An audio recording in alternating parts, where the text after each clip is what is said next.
दोस्तों जोहार, स्वागत है आपके अपने YouTube चैनल जीएस जंक्शन परिवार में।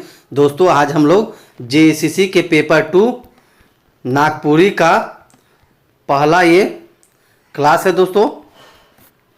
तो मैं नागपुरी का आपका पूरा कंप्लीट क्लास दूंगा दोस्तों। तो आज आपका क्लास 1 है। अब क्लास 1 में दोस्तों हम लोग जितने भी जेएससीसी सीजीएल में सिलेबस में पढ़ना है जीवनी, उसका देखेंगे, राइटर का, लेखक का। तो चलिए बिना देर के हुए पहला है राइटर है दोस्तों प्रफुल्ल कुमार राय के बारे में जीवनी जानते हैं हम लोग। देखिए जीवन परिचय देखते हैं। प्रफुल्ल कुमार राय का जन्म 8 फरवरी 1932 ईस्वी के पहाड़ बंगरू में एक ठो साधारण वैद्य ब्राह्मण के घर हो रहे। मतलब इनका जन्म, प्रफुल्ल कुमार राय का जन्म 8 फरवरी 1932 ईस्वी को पहाड़ बंगरू के एक साधारण वैद्य थे इनके फादर, पिताजी, और ब्राह्मण थे।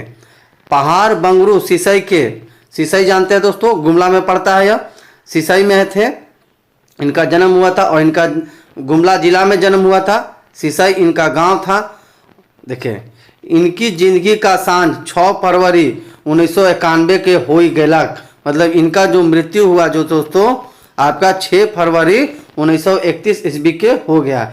जे नागपुरी कविता जगत कर बहुत बड़ कवि कहल जाएला। इनको नागपुरी कविता जगत में इनको बहुत बड़ा महान सम्मान दिया जाता है। छुए बेरा से इनका विशेष लगाव नागपुरी से रहे। जब ये छुए मतलब छोटे थे, बचपन से इनका लगाव नागपुरी भाषा से रहा है। राय जी आपन जिंदगी में बहुत संघर्ष कर रहे। और मतलब ये है प्रफुल्ल कुमार राय जो है अपने जीवन में बहुत संघर्ष किए। अब ये इनका शिक्षा के बारे में देखते हैं कि ये कहाँ से शिक्षा लिए हैं दोस्तों। चलिए, राय जी बहुत तकलीफ से शुरू में देहाते कर स्कूल में पढ़ ले। मतलब प्रफुल्ल कुमार राय बहुत तकलीफ कष्ट से अपने गांव में ही स्कूल में पढ़े हैं। मैट्रिक कर परीक्षा देहात से दे ले। मैट्रिक तक इनका पढ़ाई गांव में ही हुआ है। उसके बाद आगे कर पढ़ाई करे के लिए रांची आइले और से बेरा रातू रोड में आपन एगो छोटे मोटे घर बना ले। और उसके बाद ये रांची आए दोस्तों, रातू रोड में, और एगो छोटा मोटा घर बना ले। 1950 ईस्वी में आईकॉम कर ले। मतलब ये 1950 ईस्वी में आईकॉम किए, इंटर ऑफ कॉमर्स से किए। फिर 1956 में बीएल कर ले। मतलब 1956 में बीकॉम किए हैं दोस्तों। स्नातक शिक्षा तो वाणिज्य से हुई, मुदा नागपुरिया गीत मन में बेसे सबक रखे। देखिए इनका जो ग्रेजुएशन जो हुआ था दोस्तों, कॉमर्स था, वाणिज्य था स्नातक में, लेकिन इनको नागपुरी गीत में बहुत मन लगता था और ये इनको अच्छा लगता था। सेहे चलते सुंदर गीत मन और कविता मन लिख ले, जिसके कारण इनको शुरू से ही नागपुरी भाषा में बहुत इंटरेस्ट था। तो गीत भी लिखे हैं और कविता भी लिखे हैं। सेवा और दोसर काम। अब देखते हैं इनका काम सेवा क्या करते थे। देखें, प्रफुल्ल कुमार राय सन 1959 में 59 से लेकर 1985 तक एनसीडीसी यानी सीसीएल में नौकरी कर रहे। मतलब 1959 से 85 तक सीसीएल में नौकरी करते थे। वहाँ उप कार्मिक प्रबंधक कर पद पर में काम कर रहे। यहाँ पे यह उप कार्मिक प्रबंधन यानी प्रशासन का काम देखते थे। उप कार्मिक प्रबंधक थे, इस पद पे ये आसीन थे। इकरे मध्य 1960 में नागपुरी भाषा परिषद का स्थापन करेला। इसके बाद 1960 में इन्हीं के द्वारा 1960 में नागपुरी भाषा परिषद का स्थापना करेगा। इन नागपुरी पत्रिका मन निकाले। मतलब इन नागपुरी भाषा में पत्रिका भी निकालते थे दोस्तों। अगला अब इनकर रचना देखते हैं। छपल रचना इनकर सोन झैर कहानी और गीत संग्रह सन 1970 में छपलक। मतलब इनका जो रचना है सोन झैर कहानी और गीत संग्रह है 1970 में प्रकाशित हुआ, छपा गया।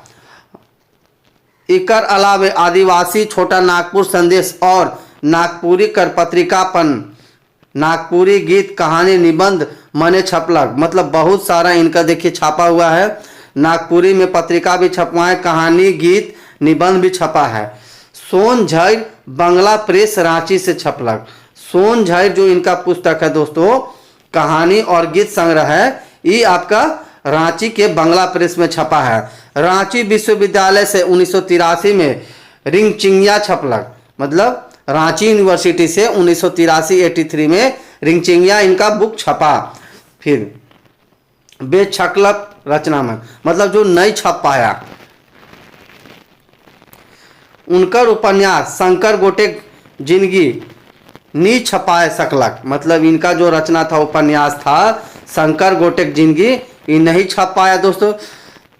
सकलक औरो दोयरे गीत कविता मन एखनो बेछापलब आए हैं। ठीक है, हौलो ऊ हमेशा नागपुरी भाषा साहित्य कर सेवा में लागल रहे, और यह दोस्तों हमेशा नागपुरी भाषा साहित्य में हमेशा सेवा दी है और लगल रहे इसी में। चलिए उपलब्धि इनका देखते हैं दोस्तों। उपलब्धि में आपका हो गया विक्रमशिला हिंदी विद्यापीठ भागलपुर में इनके साहित्य वाचस्पति पर मानद उपाधि से सम्मानित कर ले, मतलब इनको विक्रमशिला हिंदी विद्यापीठ भागलपुर से साहित्य में इनको मानक उपाधि मिला। देखिए काव्यगत विशेषता, काव्यगत यानी कविता में इसे इनका विशेषता देखते हैं। कविता कर एगो कविता फागुन में फागुन कर आ एक चित्रण आहे तो उकर जाके वर्णन चाहे आहे।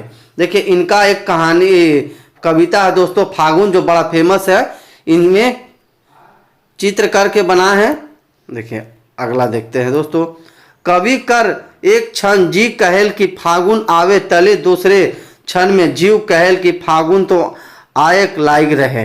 देखिए ये अपने कविता में फागुन के बारे में चर्चा किए हैं कि फागुन आ गया और फागुन आना ही चाहिए, क्योंकि फागुन में आप लोग जानते हैं दोस्तों होली मनाया जाता है। फिर कखन नी कखन कौन बट ले झमकते लुझकते, तो ये अपने फागुन जो कविता है उसमें बताए हैं कि कैसे लपकते झपकते हैं। देखिए इनका एक दिया गया है कविता का, फागुन का ही है। जीव कहलक फागुन आवी तले ई जीव कहल फागुन आवत है। ए सब गुनेक बुझेक माझे कखन नी कखन कौन बटले झमकते झमकते फागुन आलक। तो इसके बारे में ही हिंदी में मतलब नागपुरी भाषा में इसका ट्रांसलेट किया गया, अनुवाद किया गया है कि मतलब जीव हमारा कह रहा है कि फागुन आ गया है, और फागुन आने से मन बुझाए कि कितना खुश हो गलक, झमकने लगे। तो इनका देखिए फागुन का दूसरा है, पहले आपका नागपुरी में किया है दोस्तों, मतलब क्या बोलते हैं कविता है ये, उसके बाद हिंदी में छापा हुआ है। ठीक है, चलिए तो अगला स्टोरी देखेंगे लेसन 2 दोस्तों। अभी पहले आपका चलेगा नागपुरी भाषा के लेखक की जीवनी देखेंगे। ठीक है, तो अगले पार्ट में मिलते हैं दोस्तों, तब तक के लिए दोस्तों नमस्कार।